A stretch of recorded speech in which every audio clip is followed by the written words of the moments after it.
Hola chicos, buen día. Vamos a empezar a trabajar hoy con un tema que es totalmente nuevo, ¿sí? Es una operación, así como es la suma, la multiplicación, la raíz, la potencia. Esta operación se llama logaritmos, ¿sí? Y tiene una simbología especial que es la palabra log, que es como una abreviatura.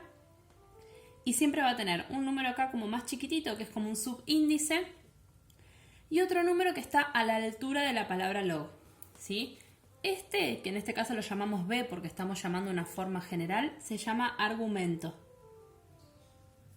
¿sí? Y este se llama base, ¿sí? Todos los logaritmos tienen base y tienen argumento. Y luego lo que tienen es un resultado, ¿sí? ¿Cómo se resuelve un logaritmo? Se resuelve a través de esta relación que yo les escribí acá, ¿sí? Se resuelve sabiendo que si a la base la elevo al resultado, ¿sí?, me tiene que dar el argumento. Y lo vamos a ver mucho más sencillo en ejemplos, ¿sí? Van a ver que en los ejemplos no es tan complicado. Ahora, es muy importante que sepamos que la base tiene que ser sí o sí mayor a 0. O sea, tiene que ser sí o sí positiva. No puede ser 0, no puede ser negativo. Otra cosa que la base no puede ser es el número 1, ¿sí? Y luego, bueno, el argumento, que es b, tiene que ser sí o sí también mayor a 0, o sea, positivo. ¿Qué quiere decir? Que como base y como argumento nunca vamos a poder tener el 0 ni un número negativo. Y aparte en la base tampoco va a poder aparecer el 1. Lo que yo les quiero aclarar es que cuando eso aparezca, ustedes van a poner que el logaritmo no tiene solución, ¿sí? No tiene solución si aparece un 0 acá, acá, o aparece un número negativo. ¿Bien? Vamos a ir con algunos ejemplos para entender de qué se trata.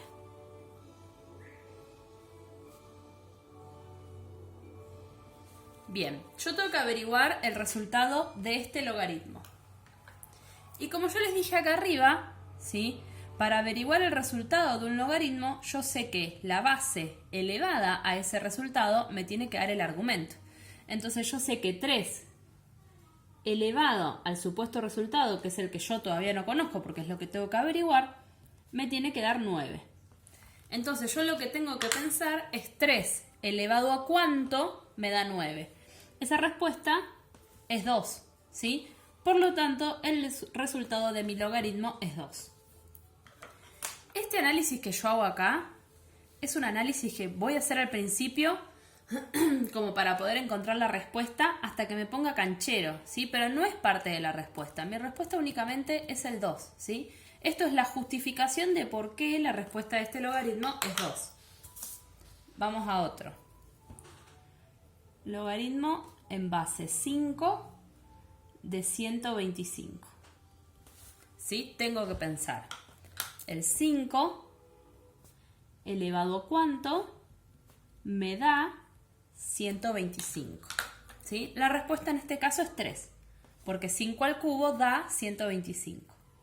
Entonces vamos a poner que la respuesta es 3. Vamos a ir a otro ejemplo. Logaritmo en base 2 de 1/8. ¿Sí? Lo que tengo que pensar es a cuánto elevo el 2 para que me dé 1/8. En este caso, siempre que nosotros hablamos de fracciones, ¿cuál es la potencia que convierte a un número entero en una fracción? Esa es la potencia negativa. ¿Se acuerdan que cuando yo tenía potencias negativas, el número se invertía y se elevaba a esa potencia? ¿Sí? Entonces yo lo que voy a pensar siempre que quiera llegar de un entero a una fracción, o al revés, de una fracción a un entero, que ahora vamos a ver un ejemplo, es ver cómo llego del 2 para convertirlo al 8, ¿sí? Esa respuesta es potencia 3. Y como estoy hablando de un entero para llegar a una fracción, le tengo que agregar sí o sí el negativo, ¿sí? Entonces acá la respuesta es menos 3. Lo mismo va a pasar cuando sea al revés, cuando yo tenga en la base una fracción y en el argumento un número entero.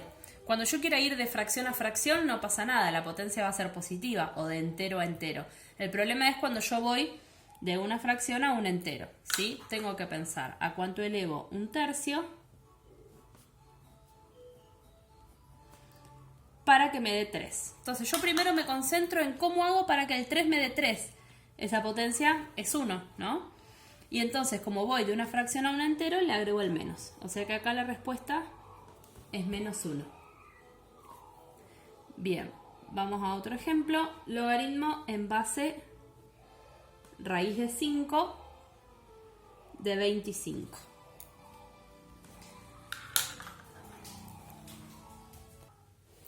Entonces, tengo que ver a cuánto elevo la raíz de 5 para que me dé 25, ¿sí?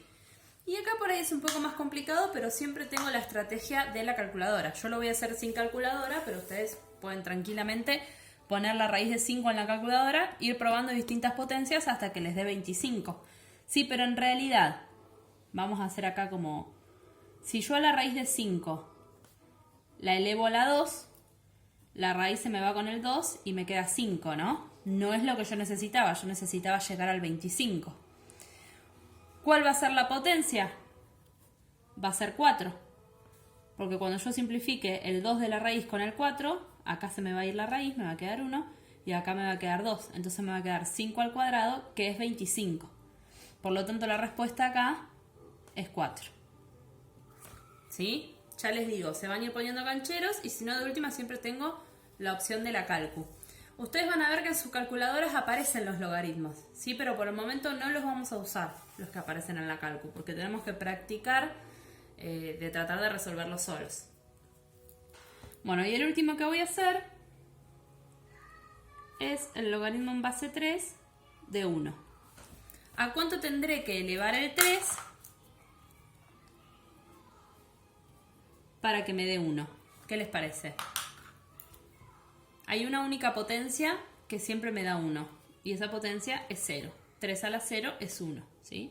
Entonces acá la respuesta es 0. Bien.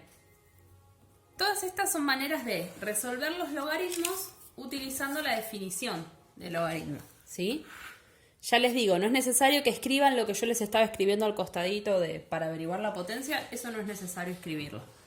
Al principio, si les sirve, obviamente sí. Vamos a ver dos casos especiales de logaritmos. ¿Y por qué son especiales? Porque tienen un nombre especial y una notación. Notación en matemática quiere decir la forma de escribirlo. Una notación especial. Uno de ellos es el logaritmo decimal, ¿sí? Que tiene base 10. Y lo especial que tiene su notación es que se escribe únicamente la palabra log y la base acá abajo no se escribe. O sea, siempre que ustedes vean un logaritmo que no tiene base, quiere decir que la base es 10.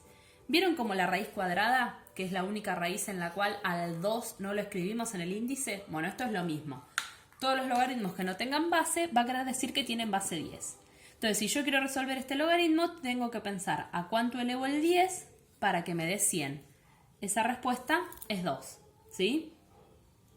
Hay otro logaritmo especial que se llama logaritmo natural y tiene como base al número e. ¿Cuál es el número e? No estoy hablando de un número en general y por eso le pongo una letra. El número e es un número específico, ¿sí? Que es un número irracional. ¿Qué quiere decir irracional? Que tiene infinitas cifras después de la coma, ¿sí? Yo acá se los escribí para que tengan idea de qué número es, ¿sí? Pero en realidad esta expresión del número e nosotros no la vamos a usar, ¿sí? El número e es como, por ejemplo, pi. ¿Vieron cuando en geometría se usa el número pi? Bueno, es un número irracional al cual se le pone como nombre una letra.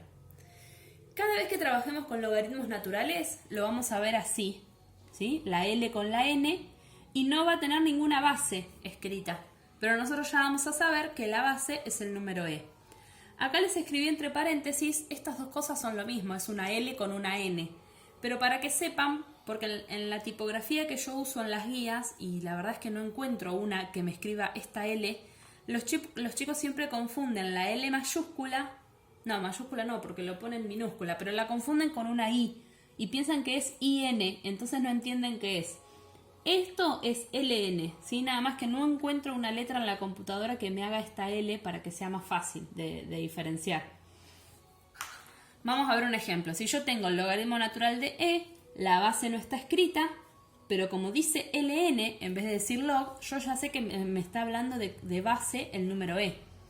Si yo tengo de base al número e y tengo que pensar a cuánto lo elevo para que me dé e, la respuesta ahí es 1. Este tipo de logaritmos siempre van a ver que lo vamos a estar trabajando con el número e. Otro ejemplo. Logaritmo natural de e al cubo. Entonces yo tengo que pensar el número e, que no está en la base, pero yo sé que es la base. ¿A cuánto lo elevo para que me dé e al cubo? Y la respuesta es 3, ¿no? Pues si yo a la e la elevo a la 3, me da e al cubo. Entonces el resultado de este logaritmo natural es 3. Bien. Espero que se vaya entendiendo hasta ahí. Acuérdense de ir tomando nota, ¿sí? Vamos a hacer en este caso un cálculo combinado, en donde aparecen distintos logaritmos y operaciones entre ellos, ¿sí? Que se resuelve como un cálculo combinado común y corriente. Tengo que separar en términos.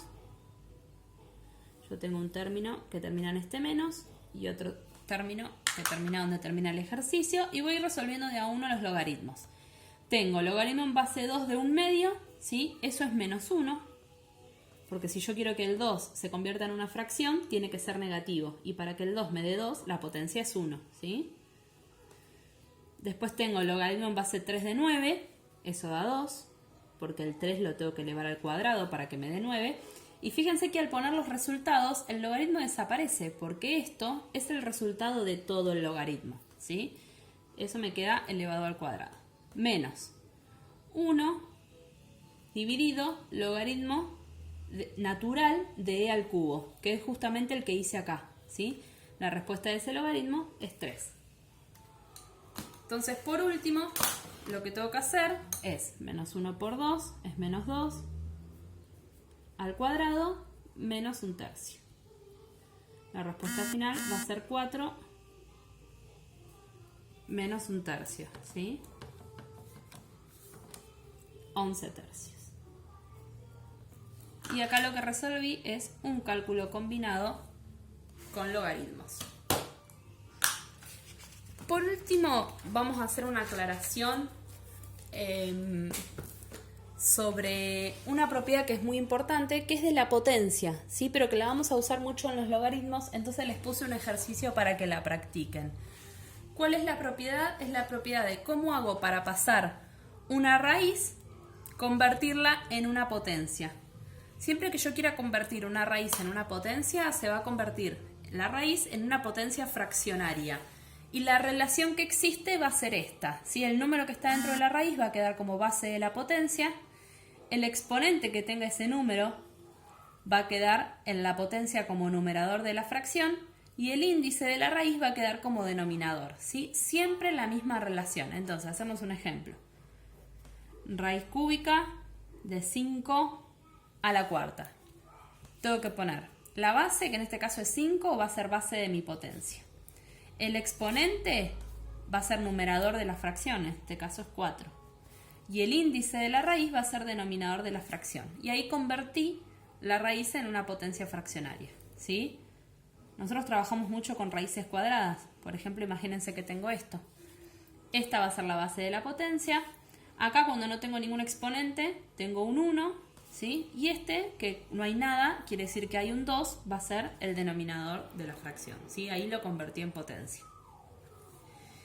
Y lo que van a aparecer, por ejemplo, va a haber un ejercicio en la guía que les va a pedir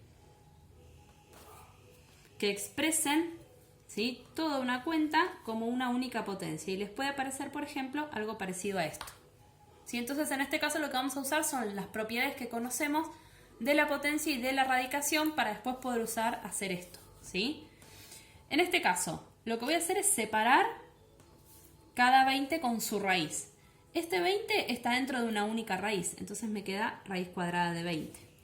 Y este 20, fíjense que está dentro de una raíz cuadrada y adentro de otra raíz cuadrada, entonces tiene dos raíces. Y ahí ya me simplificó un poco el trabajo porque separé las raíces. En este caso acá ya puedo automáticamente pasarlo a fracción, ¿sí? Tiene exponente 1, índice 2 la raíz, me queda 20 a la 1 medio. En este caso todavía me faltaría hacer un paso. Cuando yo tengo raíz de raíz, tengo que multiplicar los índices. 2 por 2 me queda 4. y ahí me queda 20, ¿sí? Ahora tengo que pasar este a potencia fraccionaria. Me va a quedar 20 a la 1/4. Y por último, cuando yo tengo potencias que tienen la misma base, puedo escribir una única vez la base y sumar las potencias. ¿Sí? Esta suma me da 3/4. Entonces lo que hice es convertir, vamos a escribirlo acá para que tengan escrito qué es, en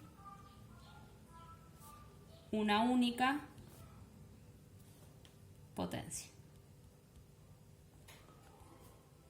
Bueno, espero que se haya entendido, ¿sí?